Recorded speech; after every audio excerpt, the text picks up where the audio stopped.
Welcome to part 2 of Deep Dive into the Trade Deadline. We will start this episode with the Western Conference in alphabetical order. Check our previous episode for the Eastern Conference. It is good to be back. And, if the East was about consolidation, the West was just absolute carnage. It really felt that way. We saw teams pivoting, teams tearing it all down, and some financial gymnastics that it would make a forensic accountant sweat. It would. The deadline has passed. Giannis stayed put in Milwaukee, which I think everyone exhaled about. But the West looks completely different today than it did 48 hours ago. Our mission today is to analyze the why behind these moves, team by team from Dallas to Utah. Exactly. And before we get into the specific teams, you have to understand the invisible hand guiding all of this. You keep hearing the term second apron. Right, we hear that term constantly on TV. For you listening, give us the 10-second version. Why did that specific rule dictate this entire deadline? Think of it as a hard cap on steroids. In the old days, you could just pay a luxury tax and keep spending.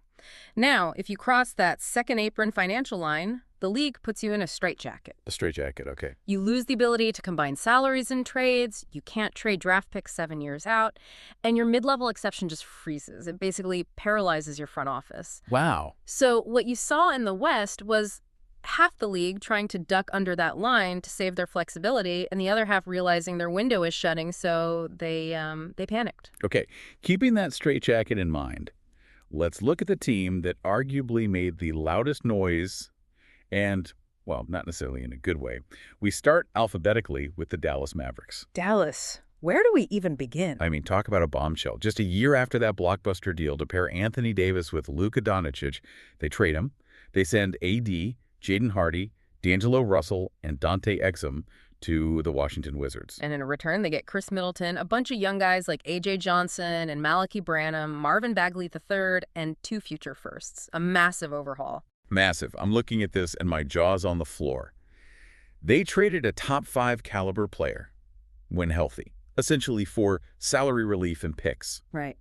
Some sources are calling this a generational fumble of the Luka Doncic era. Just complete shock. It is shocking. I get it if you only look at the names on the back of the jerseys. But if we connect this to the bigger picture, you see the logic, however painful it is for Mavs fans. Okay. This was a salary dump, plain and simple. Davis's value had dropped significantly because of his injury history and just the sheer size of that contract. The Mavericks looked at their cap sheet, that second apron we just talked about, and realized they were stuck. So they just hit the eject button. They did. They're pivoting to a retool or maybe even a soft rebuild. They're moving off the acquisitions from the previous front office regime, basically cleaning the slate. And the picks tell a story there too. And here's the key. They don't own their own 2025 draft pick, but they are stocking up for 2026 and 2027. Which implies they might be looking at the Cooper Flagg timeline. Precisely. It's a step back to potentially take 2 steps forward later. They are trying to time their next peak with a younger core. And we shouldn't forget the other little move they made. We shouldn't. Don't gloss over the secondary move they made, flipping Malachi Branham to Charlotte to get Tyus Jones. That's true. Tyus Jones is the ultimate don't mess it up point guard. He's so solid. He stabilizes the backcourt immediately. So while the headlines are screaming Dallas dumps AD, the reality is they are trying to unstick their future flexibility. It's risky, but they felt they had no choice to maximize the rest of Luka's prime. All right, moving down the alphabet to the Denver Nuggets. This one, well, it wasn't exactly a blockbuster, was it? No, this was just housekeeping. They traded Hunter Tyson and a 2032 second-round pick to Brooklyn for a 2026 second-round pick. I mean, pretty banal stuff here compared to Dallas. It is, but it matters for the books. This was purely financial. It opened a roster spot so they could convert Spencer Jones from a 2-way deal to a standard contract. And crucially, it helps them duck the luxury tax. When you have a payroll as expensive as Denver's, shedding even a small salary saves the ownership millions in tax penalties. So, not exciting for the fans, but the accountants are high-fiving. Now, let's talk about a team that definitely didn't just do housekeeping. The Golden State Warriors. The end of an era, in a way. The Kuminga saga is finally over. They traded Jonathan Kuminga and Buddy Hield to Atlanta for Kristaps Porziņģis. They also sent Trace Jackson Davis to Toronto for a second-rounder. Yeah.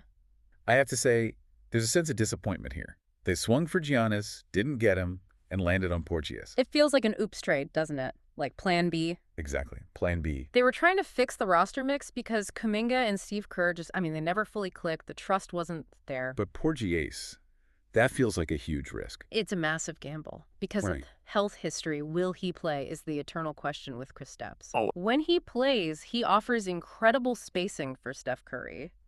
A 5-out offense with Steph and Porziņģis is lethal. It pulls the opposing center out of the paint. But you're betting what's left of Steph Curry's prime on his health. You are. You're betting on a guy who struggles to stay on the floor.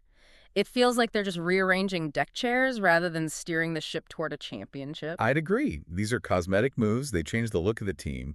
But do they actually make them better than OKC or Minnesota in a 7-game series? I really doubt it. And getting rid of Trayce Jackson-Davis hurts their depth inside, too. Speaking of wasting opportunities, let's talk about the Houston Rockets. Or the lack thereof, yeah. Their strategy was whisper quiet. They did absolutely nothing. A lot of people are labeling them the losers of the deadline. And it's hard to argue against that. Context matters here. Fred VanVleet is out with that torn ACL. They have a glaring hole at point guard. A huge hole. They were linked to Kobe White, linked to Ayo Dosunmu, but they didn't pull the trigger on anyone. And they're sitting on a mountain of draft picks. 5 tradable first-round picks. And they just sat on them. It's like a dragon guarding a pile of gold but refusing to spend a coin to fix the roof. So what's the real fallout from this? The consequence here is that Kevin Durant is entering the twilight of his career on this roster, and he doesn't have a primary initiator to help him. It feels like paralysis by analysis in Houston. Terrified of making the wrong move. So they made no move. Frustrating for Rockets fans, for sure. Now here's where it gets really interesting. The Los Angeles Clippers. They were arguably the busiest team in the league. A complete strategic pivot. It was wild. Let's list it out because it's a lot. Yeah. They traded James Harden to Cleveland for Darius Garland. They traded Ivica Zubac and Kobe Brown to Indiana for Benedict Mathurin and Isaiah Jackson. And they dumped Chris Paul to Toronto. So they got younger. Younger, faster, and more athletic in a blink. They pivoted from an old, slow team that retirement home vibe to a dynamic core with Garland and Mathurin. That is a fascinating shift. But that's not even the craziest part of their deals. No. The real story, the thing that has the cap nerds going crazy, is the ping-pong drama with the draft picks. Okay, explain this to me like I'm 5. Because the protections on that Pacers pick they acquired are, they're wild. It's one of the most specific bets I've ever seen in NBA history. The Clippers got Indiana's 2026 first-round pick in the Zubac deal, but the protections are incredibly narrow. Okay. It is protected 1 through 4, and it is protected 10 through 30. Hey, wait, so they only get the pick if it lands between 5 and 9? Exactly. The Clippers are effectively betting that the Pacers are going to be bad, but not too bad. They need Indiana to land right in the middle of the lottery. And if they don't? If the Pacers are actually decent or truly terrible? If the Pacers keep the pick, say they make the playoffs and pick 18th or get the number 1 pick, the Clippers instead get a 2031 unprotected first-round pick. Wow. So they're playing a long game. It's a gamble, but it gives them assets in a post-Kawhi world. It is going to be something to watch on lottery night.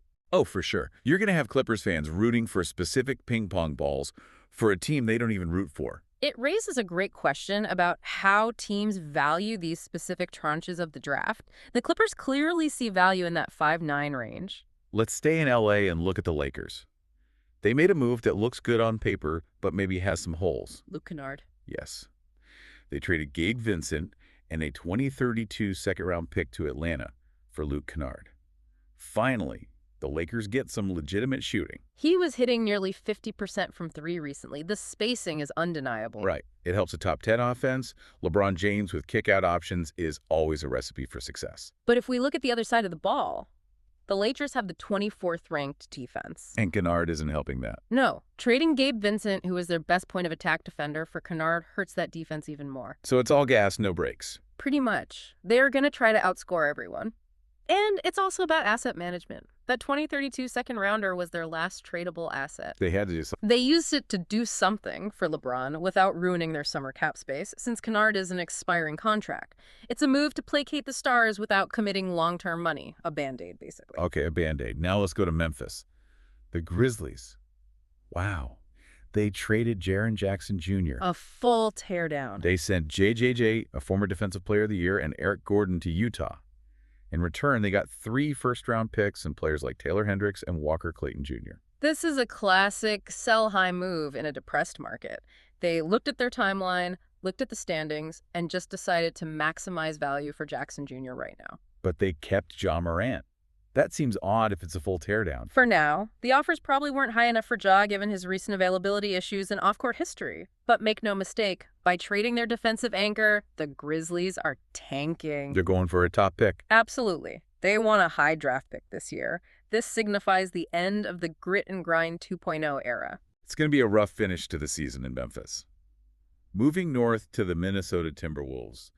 This one had me scratching my head a bit. The Ayo Dosunmu trade. They traded Rob Dillingham, who was a lottery pick just recently, plus Leonard Miller and 4 second-round picks to Chicago for Ayo Dosunmu and Julian Phillips. That feels like a lot for a role player. It does feel steep, especially giving up on Dillingham so quickly. I mean, usually you give a lottery pick 3 or 4 years to develop. So what's the logic? This is a win-now mentality.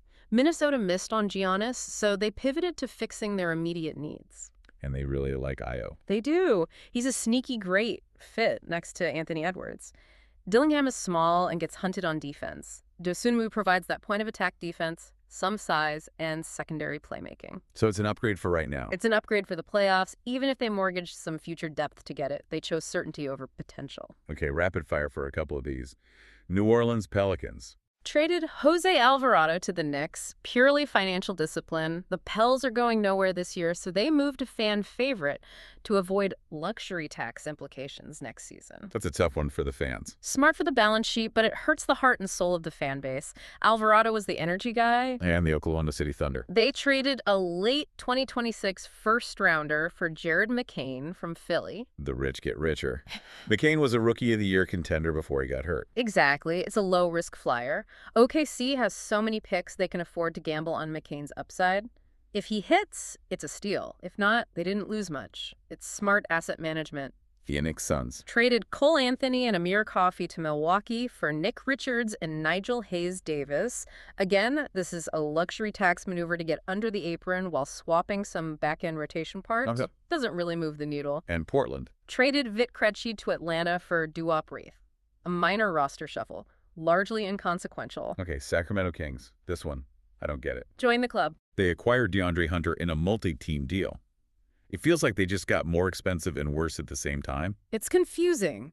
The Kings lack a clear plan. They're adding long-term money for a wing in Hunter without actually solving their core issues, which is defense and rim protection. Just movement for the sake of movement. Exactly. They are treading water. And the San Antonio Spurs. Sat it out, just watching the chaos from the sidelines. This might be the smartest move of all. And honestly, when you have Victor Wembanyama and a young core you believe in, sometimes the best move is no move. They have assets, but they decided not to force anything. Finally, we end with the Utah Jazz and talk about a surprise. The buyers. Out of nowhere. They acquired Jaren Jackson Jr. from Memphis. Andy took a flyer on Lonzo Ball. They are pairing JJJ with Lauri Markkanen. That is a massive front court. It is aggressive consolidation. Danny Ainge has been sitting on a war chest of picks for years, and he finally used them to go get a defensive anchor. So what does this all mean for Utah? What's the vision? It means Utah is trying to be competitive immediately in 2026-27. They aren't waiting around anymore. They see a window to build a defensive identity that no one else in the West can match. Think about the length. Markkanen and Jackson Jr. together cover so much ground. It's a pivot for them. It's a fascinating pivot from asset accumulation to asset deployment.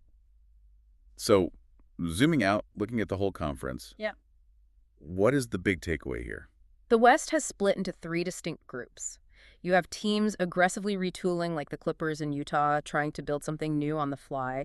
You have teams accepting the reality of a rebuild like Dallas and Memphis, which is shocking given their stars. And the top tier. And then you have the contenders like OKC and Minnesota just making moves on the margins, trying to perfect their rotation for June. And then there's that Clippers pick situation. That's the thought I want to leave you with. Imagine being a Clippers fan watching a Pacers game in April, rooting for them to lose but not lose too much, just so you can get the number 6 pick. It's wild. Or imagine being a Pacers fan, knowing that if you fall to number 5, you lose your pick entirely. It creates this weird, perverse incentive structure that only the NBA trade deadline can produce. Thank you for listening. Please comment up high, like, subscribe if you're on YouTube. Spotify, please leave 5-star review. It will help the channel grow. Until next time, please check our previous episodes.